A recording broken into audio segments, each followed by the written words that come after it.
There's always an eerie feeling about vessels lost at sea, because once the sea claims them, it keeps all their secrets.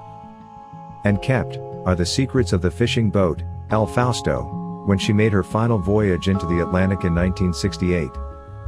What's so compelling about this particular fishing boat is that it was lost to the sea not once, but thrice. El Fausto, or the Faust, was a fishing boat from the small town of Tazacorte, on the island of La Palma, which is part of the Canary Islands in Spain. It was a 46-foot-long fishing vessel, which was rather large for a boat of its kind. And due to its extra capacity, the Faust was not only used for fishing, but also to transport cargo across the archipelago from time to time. In 1968, the Fausto was owned by a seasoned sailor named Rafael Acosta, and its crew included his brothers, Ramon and Iliberto Hernandez, along with his cousins Miguel and Viterbo Acosta. The four men were experienced sailors and fishermen, having been in the trade since their teenage years. On July 20, 1968, the Fausto left Tazacorte's port heading to El Hierro Island, some 50 miles south of La Palma. Viterbo was not on board that day, since he was occupied with some official business for a local festival in his hometown of Tazacorte. About 7 hours later, the Fausto made her arrival to Frontera, on the northern shore of El Hierro, where Ramon, Iliberto and Miguel unloaded the cargo. They planned to sail back to La Palma the next day. Coincidentally, a man named Julio Garcia was desperately searching for a way to reach La Palma as soon as possible. Garcia was working in irrigation maintenance for a nearby estate when his wife called him, and said their 2-month-old daughter was very sick and he needed to come home. He missed the mainliner to La Palma, so he implored the crew of the Fausto to let him hitch a ride. Garcia wanted to get home so badly, that he even offered the crew money to take him aboard. However, the men of the Fausto were kind, and allowed him to join them for free. Although it seemed lucky at the time, the voyage turned out to be anything but. After loading up their cargo of about 20 pounds of fruit, they set out for the 8-hour journey to La Palma at 2:30 a.m. on July 21st. The route was nothing new for the well-traveled crew. They covered this exact trip dozens of times. The sea was calm, and the skies were clear that night, which should have made for an easy journey back home. But surprisingly, the Fausto never made it to the shore, and no one had received any radio communication from the crew either. As the hours went by, the families of the four men began to worry about the crew's safety. In an effort to locate the missing ship and assuage the concerned families of the sailors, the ship's owner Rafael sent out another crew to retrace the steps of the Fausto. They did not find the Fausto, not even a trace of her. Rafael had initially assumed that the Fausto must have experienced some mechanical failure, and that it must be floating adrift somewhere mid-route, in which case she should have been found. Now, after learning that the Fausto was nowhere to be found, he feared the worst. He finally contacted the authorities and reported that the Fausto was missing at sea. On July 22nd, an emergency message was radioed to all the ships that could have been around the area. The Fausto was now officially missing at sea. Even a Caza-2 bomber plane joined in on the search efforts, though despite clear conditions, everyone came back empty-handed. The idea that the Fausto might have sunk at sea started to take shape in the collective mind of the people. The other possibilities that came to mind were not comforting either. The crew only had 20 pounds of fruit with them and very little fresh water. Their chances of survival at sea were quite slim. There was no doubt that after a few days they would not be looking for 4 men lost at sea anymore, but for 4 dead bodies on a boat. On July 25th, a British ship called the Duquesa radioed in with a surprising and hopeful message. When the vessel was making its way from South America to the Netherlands, they spotted a small fishing boat in the middle of the ocean, some 120 miles west of La Palma, way off the Fausto's original route. Not long after, the British vessel confirmed that the mysterious boat was in fact the Fausto. Ramon, Iliberto, Miguel and Julio were alive. Dehydrated, hungry, sunburned and agitated, but alive. The news was shared with their family and friends back home. It seemed that after almost 4 days of horror and hopelessness, there would be a happy ending. After giving them food, water and cigarettes, the crew of Duquesa offered to tow them back to La Palma. But here's where Fausto's story took a strange turn. Even after everything they had gone through, the crew rejected the offer to be towed to shore by their rescuers. Instead, they asked to borrow fuel, food, and cigarettes from the Duquesa and get back home on their own ship. When they were asked why they would want to venture back out with the ship that had failed them, the crew simply responded that there was nothing wrong with their ship at all. Those aboard the Duquesa later said that while the men seemed tired, they didn't show the mental distress indicative of marooned sailors. Nevertheless, the Duquesa indulged their request. The Fausto's crew received enough fuel to make the 18-hour trip back home, and a generous food and water supply for the trip. They watched the Fausto as she parted east back to the archipelago, and the Duquesa radioed to Tazacorte saying that the Fausto would reach their shores by 7 p.m. Back in Tazacorte, there was an overwhelming atmosphere of joy and relief.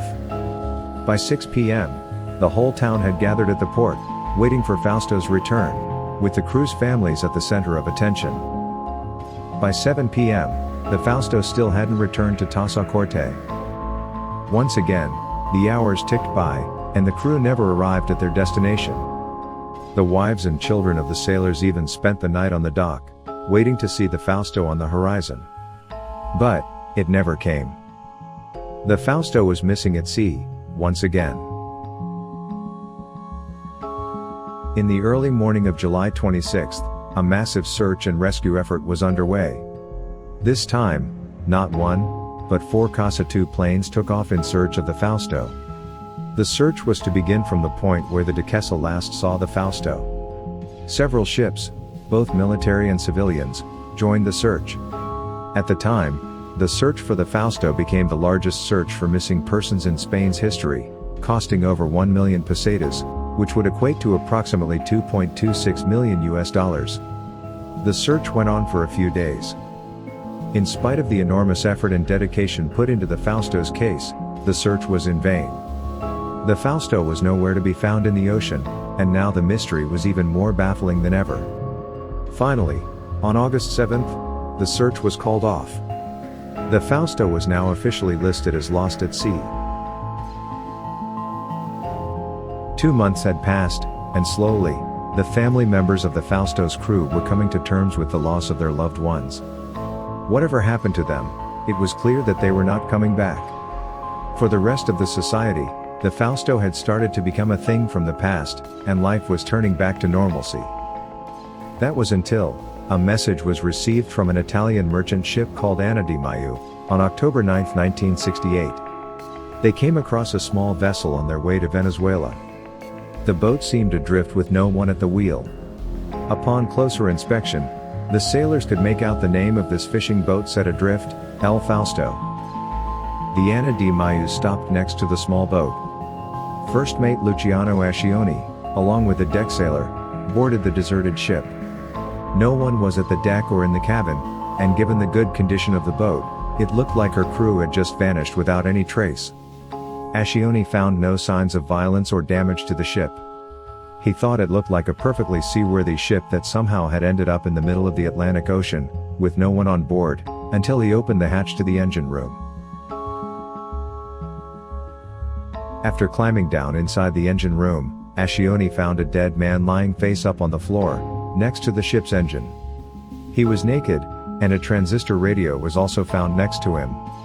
The man had clearly died a while ago, and probably due to the particular conditions of the oceanic environment, his body was mummified to a certain degree. Alarmed, Ascione told the deck sailor to go back to the Anna di Maio, and have the radio operator send a message notifying the gruesome discovery. Meanwhile, he inspected the engine room thoroughly, trying to find any clue of what might have happened. He found a small notebook that he thought may have belonged to the dead man.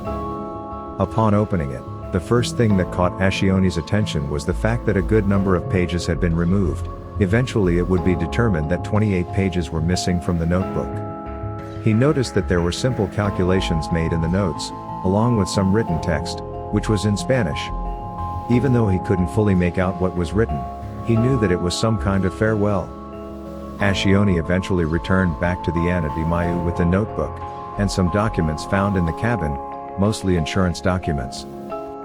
5 hours after the encounter with the Fausto, Spanish authorities were made aware of the discovery, so were the inhabitants of La Palma. They hoped to examine the mysterious body to get some answers. The Ana de Mayo had informed them of their intention to tow the Fausto with them, all the way to Puerto Cabello in Venezuela. They also promised to send to Spain an envelope with some documents found aboard. For some reason, they didn't mention the notebook until later. Less than 2 days after the Ana de Mayo had discovered the Fausto, Spanish authorities received a telegram from the Italian ship. The message is bizarre to the point of complete disbelief. They informed that while being towed, the Fausto had sunk bow first during the night, ripping and dragging the towing cable with it. They stated that this was 1,400 miles southwest from La Palma. The body was lost along with this seemingly cursed ship. All that was left now were the documents retrieved by Ascione. Eventually, the notebook arrived in La Palma, where it was shown to the victims' families. It was finally Julio Garcia's wife, Luz, who recognized it as her husband's notebook. Julio used to write down his personal notes and payments from his services as a mechanic, back in La Palma. The notebook's content was later examined. The last page did indeed contain a farewell from Julio to his young wife, in which he instructed her how to proceed with the insurances he had paid for, and how to sell his properties, so she would not find herself with no money after his death. The text ended as follows: "Don't ever tell our son all that has happened to me. You know that God wanted this fate for me. Love you." The most striking aspect of that note, besides the fact that Julio was aware of his imminent death, was that it started abruptly, and lacked context. Which, along with the missing pages, led the investigators to believe that for some reason, Julio had documented in those missing pages the series of events that led to the Fausto's mysterious fate. Of course, a lot of questions were raised. What was written in those 28 pages? Who removed those pages, and why? What happened to the rest of the Fausto's crew, and why did they refuse to be towed back to La Palma by the Duquesa? Although there are several hypotheses on what might have happened, investigators and amateur sleuths have focused their efforts in debunking all those unlikely theories. Some of these theories were quite absurd. For example, theory number 1, they were trying to reach Venezuela looking after a better life. This is extremely unlikely. It's impossible for the crew to have sailed all the way to Venezuela with just 20 pounds of fruit and a few liters of water. It would have taken them approximately a month to reach Venezuela and a lot of fuel. Even with the supplies provided by the Duquesa, they would have known that the journey would be suicide. Theory number 2, they were trafficking contraband and tried to avoid maritime authorities and ended up lost at sea. While living modest blue-collar lives, none of the 4 men or their families were in a desperate financial situation. None of them had big debts and they didn't have criminal records. They had no reason to put themselves, or their families, at risk of violence or prison for extra cash. Theory number 3, the boat was hijacked by a Nazi fugitive who had been hiding at El Hierro, and needed to escape to South America after knowing about Wiesenthal's efforts to hunt former SS officials down. This theory was actually an urban legend that started to circulate across the archipelago at the time. Besides how oddly specific it is, this is considered the most absurd hypothesis of all. In the end, the most commonly accepted theory about the Fausto's disappearance states that they probably experienced a chain of small, but successive setbacks that led to their end. But what kind of setbacks or problems they must have faced are still up for debate. What do you think happened to the crew of the Fausto? Thank you for watching, and we hope you found our video interesting. Like, comment and subscribe for more fascinating unsolved mysteries.